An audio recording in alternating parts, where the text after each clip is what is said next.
So ಎಲ್ಲೋ ಒಂದು ಕಡೆ ನಾನು ಬಕೆಟ್ ಹಿಡಿದಿಲ್ಲ ಅಂತ ಭವ್ಯ ಮಾಡಿದ್ದೆಲ್ಲ ಬರೀ ಬಕೆಟ್ ಹಿಡಿಯೋ ಕೆಲಸನೇ. ಆಡಿ ಗೆದ್ದಿರ್ಬೋದು, ಬಟ್ ಅಲ್ಲಿಂದ ಆಚೆಗೆ ಆಡಿರೋದೆಲ್ಲ ಬರೀ ಕಚಡ ಆಟಗಳೇ, ಮೋಸದ ಆಟಗಳೇ ನೀನು ಆಡಿರೋದು. ಹಾಯ್ ಹಲೋ ನಮಸ್ಕಾರ ಕರ್ನಾಟಕ, ನಾನು ನಿಮ್ಮ ಪ್ರಮೋಟರ್ ಕಾರ್ತಿಕ್ ಮಾತಾಡ್ತಾ ಇದ್ದೀನಿ. ಕೇವಲ ಇನ್ನು 3 ದಿನ ಇರೋದು. ಇವತ್ತು ಕಳೆದ್ರೆ ಗುರುವಾರ, ಶುಕ್ರವಾರ, ಶನಿವಾರ ಸಾಯಂಕಾಲ 6 ಗಂಟೆಯಿಂದ ಬಿಗ್ ಬಾಸ್ ಫಿನಾಲೆ ಸ್ಟಾರ್ಟ್ ಆಗ್ತಾ ಇದೆ. ಸೊ ಎಲ್ಲ ಸುಮಾರು ಜನ ನಾನು ಕಮೆಂಟ್ ಮಾಡ್ತಿದ್ದಾರೆ. 2 ದಿನದಿಂದ ನನಗೆ ರೆಸ್ಪಾನ್ಸ್ ಮಾತ್ರ ಅಲ್ಟಿಮೇಟ್ ಆಗೈತೆ. ನನಗೆ ಸಪೋರ್ಟ್ ಮಾಡ್ತಿರೋರು, ಮೆಸೇಜ್ ಮಾಡ್ತಿರೋರು ಕೂಡ ಅಷ್ಟೇ ಒಂದು ಬೆಂಬಲವಾಗಿ ನಿಂತಿದ್ದಾರೆ ನನಗೆ ಈ ಒಂದು ವೀಕಿಂದ. ಸೊ ಈ ಒಂದು ಇದರಲ್ಲಿ ಸುಮಾರು ಮೆಸೇಜ್ಗಳು ಬಂದಿದ್ದು ನನಗೆ. ಸರ್ ಮಂಜು ಅವರೇ ವಿನ್ ಆಗಬೇಕು, ಸರ್ ಡಿಸರ್ವ್ ಇರೋದು ಹನುಮಂತ್ ಅವರು ಅವರೇ ವಿನ್ ಆಗಬೇಕು ಸರ್, ಇನ್ಯಾರು ವಿನ್ ಆಗಬಾರ್ದು ಅಂತ ಹೇಳ್ತೀರಾ. ಸೊ ಓಕೆ, ಒಪ್ಕೋತೀನಿ. ನಾನು ಒಳಗಡೆ ಇಬ್ಬರು ಯಾರಾದರೂ ಚಾಯ್ಸ್ ಮಾಡಿತ್ತಂದರೆ ಒಂದು ಇಬ್ಬರು ಚಾಯ್ಸ್ ಮಾಡೇ ಮಾಡ್ತೀರಾ. ಬಟ್ ಒಳಗಡೆ ಇರೋರೆಲ್ಲ ಕೆಟ್ಟೋರು ಅಂತ ಕೇಳಿದ್ರೆ ನನ್ನ ಪ್ರಕಾರ ಯಾರು ಒಳಗಡೆ ಕೆಟ್ಟೋರಿಲ್ಲ. ಸೊ ಇವತ್ತಿನ ಪ್ರಮೋದಲ್ಲಿ ಏನು ಇರಲಿಲ್ಲ ನನ್ನ ಪ್ರಕಾರ. ಇರೋ ಪ್ರೋಮೋದಲ್ಲಿ ಒಂದಷ್ಟು ಹುಡುಕ್ತೀನಿ. ಸೊ ನೋಡೋಣ ಅಂತಂತಂದರೆ ಅದರಲ್ಲಿ ರಜಾ ಇವತ್ತು ಒಂದು ಬಿಗ್ ಬಾಸ್ ಮನೆಗೆ ಒಂದು ಧಾರಾವಾಹಿ ಟೀಮ್ ಬರುತ್ತೆ. ಸೊ ಅವ್ರು ಬಂದು ಅಲ್ಲಿ ಅನಿಸಿಕೆಗಳನ್ನ ಇದು ಮಾಡ್ಬೇಕಾದ್ರೆ ರಜತ್ ಒಂದು ಮಾತಾಡ್ತಾರೆ. ಸೊ ಅದನ್ನು ಕೇಳಿದ್ಮೇಲೆ ನಂಗೆ ರಜತ್ ಮೇಲೆ ಏನು ಅನಿಸಿದ್ದು ಅಂತಂದರೆ, ಸೊ ಓಕೆ, ಮನುಷ್ಯ ಆಡಿ ಗೆಲ್ಲಕ್ಕೆ ಬಂದಿರೋದು, ಗೆಲ್ಲೋ ಒಂದು ಪರದಲ್ಲಿ ಏನೋ ಒಂದು ಕಡೆ ಕೆಟ್ಟ ಮಾತುಗಳನ್ನ ಉಪಯೋಗಿಸ್ತಾ ಇದ್ದಾರೆ. ಅದಂತೂ ತುಂಬ 100% ತಪ್ಪು. ಸೊ ರಜತ್, ನೀನು ಮಾತಾಡ್ತಾ ಇರೋ ಮಾತುಗಳು, ಇಷ್ಟು ದಿನ ಆಡಿರೋ ಮಾತುಗಳು ನೀನು ಸೋಲು ಕಾರಣ ಆಗೋದು. ನೀನು ಆಡಿದ ಗೇಮ್ಗಳು ಮಾತ್ರ ಅಲ್ಟಿಮೇಟ್ ಆಗಿತ್ತು, ಒಪ್ಕೋತೀವಿ. ಬಟ್ ನೀನು ಮಾಡಿದ ಮೋಸನೂ ಅಷ್ಟೇ ಇತ್ತು, ಭವ್ಯ ಮಾಡಿದ ಮೋಸನೂ ಅಷ್ಟೇ ಇತ್ತು. ತ್ರಿವಿಕ್ರಮು ಈ ಮೋಸಕ್ಕೆ ಬೆಂಬಲ ಸಪೋರ್ಟ್ ಕೊಟ್ಟಿದ್ದು ಅಷ್ಟಲ್ಲೇ ಇತ್ತು. ಸೊ ಹಂಗಾಗಿ ವಿನ್ನಿಂಗ್ ಯಾರು ಬರಬೇಕು ಅಂತ ಕೇಳಿದ್ರೆ ಸುಮಾರು ಜನ ಕಮೆಂಟಲ್ಲಿ ಇವರೇ ವಿನ್ ಆಗಬೇಕು, ಅವರೇ ವಿನ್ ಆಗಬೇಕು ಅಂತ ಹೇಳ್ತಿದ್ದೀರಾ.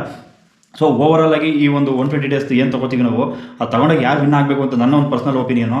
ಸೊ ಡೇ 1 ತೊಗೊಂಡ್ರೆ ಈಗ ಉಳ್ಕೊಂಡಿರೋರಲ್ಲಿ ಮೋಕ್ಷಿತಾ, ತ್ರಿವಿಕ್ರಮ್, ಹಾಗೆ ಮಂಜು ಮತ್ತು ಭವ್ಯ, ಈ 4 ಜನ ಡೇ 1 ಇದ್ದಾರೆ. ಎಲ್ಲೋ ಒಂದು ಕಡೆ 20 ದಿನ ಆದಮೇಲೆ ಬಂದಿರೋಂಥ ಹನುಮಂತ್ ಅವರು ಕೂಡ ಆ ಒಂದು ಲಿಸ್ಟ್ಗೆ ಸೇರ್ಕೋತಾರೆ. ಬಟ್ 50 ದಿನಕ್ಕೆ ಬಂದಿರೋ ರಜತ್ ಅವರು ಎಲ್ಲನೂ ನೋಡ್ಕೊಂಡು ಬಂದಿರೋದು ಮನೆಯೊಳಗಡೆಗೆ. ಸೊ ನೋಡ್ಕೊಂಡು ಬಂದರೆ ಅವ್ರಿಗೆ ಒಂದು ಐಡಿಯಾ ಇರ್ತದೆ, ಯಾರನ್ನ ಎಷ್ಟು ಡಾಮಿನೇಟ್ ಮಾಡಿದ್ರೆ, ಯಾರಿಗೆ ಎಷ್ಟು ಟ್ರಿಗರ್ ಮಾಡಿದ್ರೆ ನನಗೆ ಆಚೆ ಕಡೆ ಪಬ್ಲಿಸಿಟಿ ಜಾಸ್ತಿ ಆಗುತ್ತೆ, ಎಲ್ಲಿ ಪ್ರೋಮೋದಲ್ಲಿ ನಾನು ಕಂಟೆಂಟ್ ಯಾರನ್ನ ಮಾಡಿಕೊಂಡು ಕಂಟೆಂಟ್ ಕೊಟ್ಟರೆ ನಾನು ಮಿಂಚ್ತೀನಿ, ಆಚೆ ಕಡೆ ಒಂದು ಪಬ್ಲಿಸಿಟಿ ಆಯ್ತೀನಿ ಅಂತ ಗೊತ್ತಿದ್ದು ತಿಳ್ಕೊಂಡು ಬಂದಿರೋದು ರಜತ್ತು. ಸೊ ಈ ಒಂದು ಓವರಾಲ್ ಆಗಿ ನೋಡಿದ್ರೆ ರಜತ್ತು ಯಾವುದೇ ಕಾರಣಕ್ಕೂ ಟಾಪ್ 6 ಎಲಿಮಿನೇಷನ್ ಆಗಬೇಕು, ಟಾಪ್ 5 ಆಗಬಾರ್ದು. ಯಾಕೆಂದರೆ ಟಾಪ್ 6ಗೆ ಎಲಿಮಿನೇಷನ್ ಆಗಿ ಆಚೆ ಬರಬೇಕು.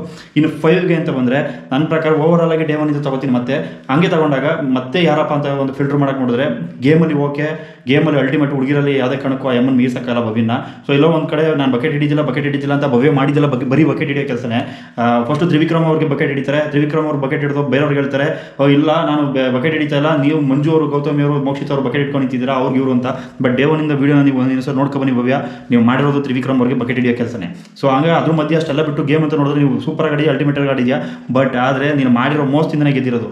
ಫಸ್ಟ್ ಕ್ಯಾಪ್ಟನ್ಶಿಪ್ಪಲ್ಲಿ ನೀನು ಆಡಿ ಗೆದ್ದಿರ್ಬೋದು, ಬಟ್ ಅಲ್ಲಿಂದ ಆಚೆಗೆ ಆಡಿರೋದೆಲ್ಲ ಬರೀ ಕಚಡ ಆಟಗಳೇ, ಮೋಸದ ಆಟಗಳೇ ನೀನು ಆಡಿರೋದು. ಸೊ ರಜತ್ ಆದಮೇಲೆ ನೆಕ್ಸ್ಟು 5 ಎಲಿಮಿನೇಷನ್ ಆಗಬೇಕಾಗಿರೋದು ಭವ್ಯ. ಸೊ ನೆಕ್ಸ್ಟ್ ತಿರ್ಗಿ ಮೊದಲಾಗಿ ಓವರಾಲ್ ಆಗಿ ಬರೋಣ. ಯಾರಪ್ಪ ಹೋಗಬೇಕು ಅಂದರೆ ತುಂಬ ಕನ್ಫ್ಯೂಷನ್ ಐತಿ. ನೀವು ಉಳ್ಕೊಂಡಿರೋ 4 ಜನದಲ್ಲಿ ಯಾರಪ್ಪ ಅಂತಂದರೆ ತ್ರಿವಿಕ್ರಮ್, ಹಾಗೆ ತ್ರಿವಿಕ್ರಮು, ಆಮೇಲೆ ಮೋಕ್ಷಿತಾ, ಮಂಜು, ಹನುಮಂತು. ಸೊ ಇಷ್ಟು ಜನದಲ್ಲಿ ಯಾರಪ್ಪ ಅಂತ ನಮಗೂ ಸ್ವಲ್ಪ ಕನ್ಫ್ಯೂಷನ್ ಆಗೇ ಆಗುತ್ತೆ.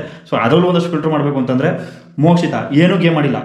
ಮೋಕ್ಷಿತಂಗೆ ಆಚೆ ಕಡೆ ತುಂಬ ಜನ ಫ್ಯಾನ್ಸ್ಗಳಿರ್ಬೋದು, ಬಂದು ಕಮೆಂಟು ಮಾಡ್ಬೋದು. ಬಟ್ ನೀವೇ ಒಂದು ನಿಮ್ಮ ಮನಸ್ಸಾಕ್ಷಿ ಮುಟ್ಕೊಂಡು ಹೇಳಿ, ಮೋಕ್ಷಿತ ಯಾವ ಆಟ ಆಡಿದ್ದಾರೆ. ಬಟ್ ಒಳ್ಳೆಯ ಕ್ಯಾರೆಕ್ಟ್ರಲ್ಲಿ ಒಳ್ಳೆ ಒಂದು ಇದರಲ್ಲಿ ಮಾಡ್ಕೊಂಡು ಬಂದಿದ್ದಾರೆ. ಅದೇ ಥರ ನೋಡಿದ್ರೆ ಧರ್ಮಕೀರ್ತಿರಾಜು ಎಲ್ಲರಿಗಿಂತ ಟಾಪ್ 1 ಇರಬೇಕಿತ್ತು.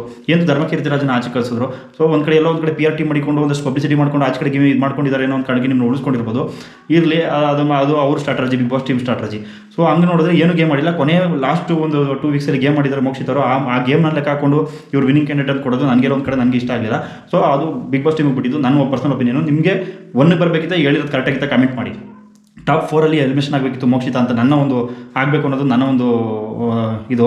ಒಂದು ಅನಿಸಿಕೆ. ಸೊ ಅದು ಡಿಸರ್ವ್ ಇದ್ದಾರೆ, ಇಲ್ಲ ಫಸ್ಟೇ ಬರಬೇಕು ಅನ್ನೋದು ಕಮೆಂಟ್ ಮಾಡಿ. ಇನ್ನು ಟಾಪ್ 3 ಅಂತೂ ಸಿಕ್ಕಾಪಟ್ಟೆ ಕನ್ಫ್ಯೂಷನು. ಯಾರ್ಯಾರಪ್ಪ ಅಂತಂದರೆ ಹನುಮಂತು, ತ್ರಿವಿಕ್ರಮ್, ಹಾಗೆ ಮಂಜು ಅವರು. ಸೊ ಇದರಲ್ಲಿ ಎಲ್ಲೋ ಒಂದು ಕಡೆ ತ್ರಿವಿಕ್ರಮ್ ಮತ್ತು ಮಂಜು ಅವರು ಪೈಪೋಟಿಗೆ ಬೀಳ್ತಾರೆ. ಫಸ್ಟಿಗೆ ಹೋಗೋಕ್ಕೆ ಎಲ್ಲೋ ಒಂದು ಕಡೆ ತಡಂಗೆ ಆದ್ರೂ ಇಬ್ಬರಲ್ಲೂ ಎಲಿಜಿಬಲ್ ಇದ್ದಾರೆ ಫಸ್ಟಿಗೆ ಹೋಗೋಕ್ಕೆ, ಫಸ್ಟ್ ವಿನ್ ಆಗೋಕ್ಕೆ, ಟ್ರೋಫಿ ಗೆಲ್ಲಕ್ಕೆ. ಸೊ ಹನುಮಂತ್ ಅವ್ರನ್ನ ಸೈಡಿಗೆ ಇಟ್ಟು ಇವರಿಬ್ಬರಲ್ಲಿ ಯಾರು ಫಸ್ಟ್ ಹೋಗಬೇಕು ಅಂತ ಕೇಳಿದ್ರೆ ನನ್ನ ಪ್ರಕಾರ ಹೇಳಬೇಕು ಅಂತಂದರೆ ಇಬ್ಬರು ಡಿಸರ್ವ್ ಇದ್ದಾರೆ. ಅದರಲ್ಲಿ ಸ್ವಲ್ಪ ಫಸ್ಟು ಹೋಗಬೇಕು, ಥರ್ಡಲ್ಲಿ ಎಲಿಮಿನೇಷನ್ ಆಗಬೇಕು ಅಂತಂದರೆ ನಾನು ತ್ರಿವಿಕ್ರಮ್ ಹೆಸರು ತಗೋತೀನಿ. ಯಾಕೆ ಅಂತಂದರೆ ಅವರು ಮಾಡ್ಕೊಂಡು ಬಂದಿರೋದ್ರಲ್ಲಿ ಇಲ್ಲಿ ತನಕ ಸ್ಟ್ರಾಟಜಿ ಗೇಮ್ಗಳು ತುಂಬ ಚೆನ್ನಾಗಿ ಪ್ಲೇ ಮಾಡಿದ್ರು. ಎಲ್ಲೋ ಒಂದು ಕಡೆ ಇವರು ಗುಂಪುಗಾರಿಕೆ ಮಾಡಿಕೊಂಡು ಲಾಸ್ಟ್ ಮೂಮೆಂಟಲ್ಲಿ ಒಬ್ಬ ವ್ಯಕ್ತಿನ ಏಳಿಸ್ಕೊಂಡು ಅವ್ರ ಸ್ಕೋರ್ ಕಾರ್ಡು ನೆನೆನೂ ವಿಡಿಯೋದು ನೋಡ್ಬೋದು, ತುಂಬ ಒಬ್ಬರನ್ನ ತೆಗೆಳೋದು, ಏಳಿಸೋದು ಇವೆಲ್ಲ ಮಾಡ್ತಾರೆ. ಅದು ಎಲ್ಲೋ ಒಂದು ಕಡೆ ನಂಗೆ ಇಷ್ಟ ಆಗಿಲ್ಲ. ಸೊ ಅಲ್ಲಿಂದ ಇನ್ನೂ ಒಂಚೂರು ಮುಂದಕ್ಕೆ ಬಂತಂದರೆ ಹನುಮಂತ ಮತ್ತು ಈ ನಮ್ಮ ಮಂಜು ಅವರು ಇವರಿಬ್ಬರಲ್ಲಿ ಕಾಂಪಿಟೇಷನ್ ಬೀಳುತ್ತೆ, ಯಾರು ಬೇಕಾದ್ರೂ ಗೆಲ್ಬೋದು. ತ್ರಿವಿಕ್ರಮ್, ಮಂಜು, ಹನುಮಂತು ಇವ್ರು ಯಾರು ಬೇಕಾದ್ರೂ ಟ್ರೋಫಿ ಗೆಲ್ಬೋದು, ಹೇಳೋಕ್ಕಾಗಲ್ಲ. ಇವರು ಇಷ್ಟು ಜನದಲ್ಲಿ ರನ್ನರ್ ಅಪ್ ವಿನ್ನರ್ ಅಂತ ಡಿಸೈಡ್ ಆಗುತ್ತೆ. ಸೊ ಇಷ್ಟೇ, ನಿಮ್ಗೆ ಯಾರು ಗೆಲ್ಬೇಕು, ಹನುಮಂತು ಅವ್ರು ಗೆಲ್ಬೇಕಾ, ಮಂಜು ಅವ್ರು ಗೆಲ್ಬೇಕಾ, ತ್ರಿವಿಕ್ರಮ್ ಗೆಲ್ಬೇಕಾ? ಟಾಪ್ 3 ಇವ್ರು 3 ಜನ ಬರೋದು. ಇವತ್ತು ಮಾಡಿರೋ ವಿಡಿಯೋನ ಎಷ್ಟಾದ್ರೂ ನೋಡ್ಕೊಳ್ಳಿ, ಸೇವ್ ಮಾಡಿ ಇಟ್ಕೊಳ್ಳಿ, ಬೇಕಾದ್ರೆ ನೋಡ್ಕೊಳ್ಳಿ, ಬೇಕಾದ್ರೆ ಕಮೆಂಟ್ ಮಾಡಿ. ಇವ್ರು 3 ಜನ ಟಾಪ್ 3 ಬರೋದು.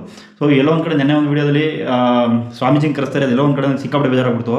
ಏನು ಕಷ್ಟ ಬೇಜಾರಾಯಿತು ಅಂತಂದರೆ, ಹನುಮಂತನ ಅಷ್ಟೊಂದು ನೀವು ಡಮ್ಮಿ ಅಂತ ತಿಳ್ಕೊಂಬಿಟ್ಟಿದ್ದಾರೆ ಸ್ವಾಮೀಜಿ. ಆಚ ಕಡೆ ನೀವು ಎಲ್ಲ ವೀಡಿಯೋಗಳನ್ನ ನೋಡ್ಕೊಂಡ್ಬಿಟ್ಟು ಒಳಗಡೆ ಒಂದು 2 ವಿಲೇಜ್ ಹಿಡ್ಕೊಂಡ್ಬಿಟ್ಟು ನಮಗೂ ಗೌರವ ಐತೆ ಒಂದು ಜ್ಯೋತಿಷಾಸ್ತ್ರದ ಬಗ್ಗೆ, ಬಟ್ ಒಬ್ಬ ವ್ಯಕ್ತಿನ ಡಿಮೋಟಿವೇಟ್ ಮಾಡಿಬಿಡಿ, ಮದುವೆ ಮೇಲೆ ಹಂಗಾಗ್ಬಿಡ್ತದೆ, ಹಿಂಗಾಗ್ಬಿಡ್ತದೆ, ಇವೆಲ್ಲ ಹೇಳೋಕ್ಕೆ ನೀವು ಸ್ವಾಮೀಜಿನ ನೀವು ನಿಮ್ಮ ಮನೆಯೊಳಗೆ ಬರೋ ಅವಶ್ಯಕತೆ ಇತ್ತಾ?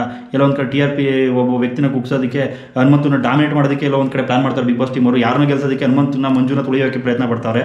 ಇವೆಲ್ಲ ನೋಡಿದ್ರೆ ಸಿಕ್ಕಾಪಟ್ಟೆ ಮೋಸ ನಡೀತದೆ ಒಳಗಡೆ. ನಿಮ್ಗೆ ಅನಿಸ್ತದೆ ದಯವಿಟ್ಟು ಕಮೆಂಟ್ ಮಾಡಿ. ನನಗಂತೂ ನೆನ್ನೆದು ಯಾವುದೇ ಕಾರಣಕ್ಕೂ ನೆನ್ನೆ ಎಪಿಸೋಡ್ಗಳು ನನಗೆ ಇಷ್ಟನೇ ಇಲ್ಲ. ಸ್ವಾಮೀಜಿ ಬಂದಿದ್ದೀವೆಲ್ಲ ಮಾಡಿದ್ದು ನಂಗೆ ಓವರಾಲಾಗಿ ಬೇಜಾರಾಯಿತು. ಅದ್ರಲ್ಲಿ ಹನುಮಂತ ಅವ್ರನ್ನ ಅಷ್ಟು ಕೆಟ್ಟದಾಗಿ ಒಂದು ನಡ್ಸ್ಕೊಳ್ಳೋದು ತಪ್ಪು. ಅವ್ರ ತಾಯಿ ಆರೋಗ್ಯ ಹಾಳಾಯ್ತದೆ, ಹೆಲ್ತ್ ಇಶ್ಯೂ ಇದಾಯ್ತದೆ, ಆಮೇಲೆ ಮದುವೆ ಆದ ಪ್ರಾಬ್ಲಮ್ ಆಯ್ತದೆ, ಇವೆಲ್ಲ ಹೇಳೋ ಅವಶ್ಯಕತೆ ಇರಲಿಲ್ಲ. ನೀವು ಸ್ವಾಮೀಜಿಯಾಗಿ ಮಾಡೋ ಕೆಲಸ ಮಟ್ಟವಾಗಿ ಮಾಡಿ, ಅವಾಗೆಲ್ಲ ಉದ್ದಾರ ಆಗುತ್ತೆ ಅಂತ ಹೇಳ್ತೀನಿ. ಸೊ ಈ ವಿಡಿಯೋ ಇಷ್ಟ ಆಗಿದೆ ದಯವಿಟ್ಟು ಸಬ್ಸ್ಕ್ರೈಬ್ ಮಾಡ್ಕೊಳ್ಳಿ. ಚೆನ್ನಾಗಿ ವಿಡಿಯೋ ನಾನು ನೋಡ್ತಾ ಇದ್ದೀರಾ, ಇಷ್ಟ ಆಗಿದೆ ಅಂತ ಗೊತ್ತು, ನನ್ನ ವೀಡಿಯೋಸ್ ಲೈಕ್ ಮಾಡ್ತಿದ್ದೀರಾ, ದಯವಿಟ್ಟು ಸಬ್ಸ್ಕ್ರೈಬ್ ಮಾಡ್ಕೊಳ್ಳಿ. ಇದಕ್ಕಿಂತ ಇನ್ನೂ ಫಸ್ಟ್ ಕ್ಲಾಸ್ ವೀಡಿಯೋಸ್ಗಳು ಬರ್ತವೆ.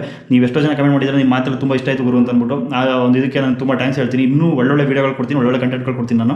ದಯವಿಟ್ಟು ನನ್ನ ಚಾನಲ್ ಸಬ್ಸ್ಕ್ರೈಬ್ ಮಾಡ್ಕೊಳ್ಳಿ, ಲೈಕ್ ಮಾಡಿ, ಶೇರ್ ಮಾಡಿ, ಕಮೆಂಟ್ ಮಾಡಿ ಅಂತ ಹೇಳ್ತಾ ವಿಡಿಯೋ ಮುಗಿಸ್ತಾ ಇದ್ದೀನಿ. ಯಾರು ಗೆಲ್ಲಬೇಕು, ಯಾರು ಗೆಲ್ತಾರೆ, ಯಾರು ಟಾಪ್ 3 ಬಿಡ್ತಾರೆ ಅಂತ ಕಮೆಂಟ್ ಮಾಡಿ. ಎಲ್ಲರಿಗೂ ಟೇಕ್ ಕೇರ್, ಬಾಯ್ ಬಾಯ್.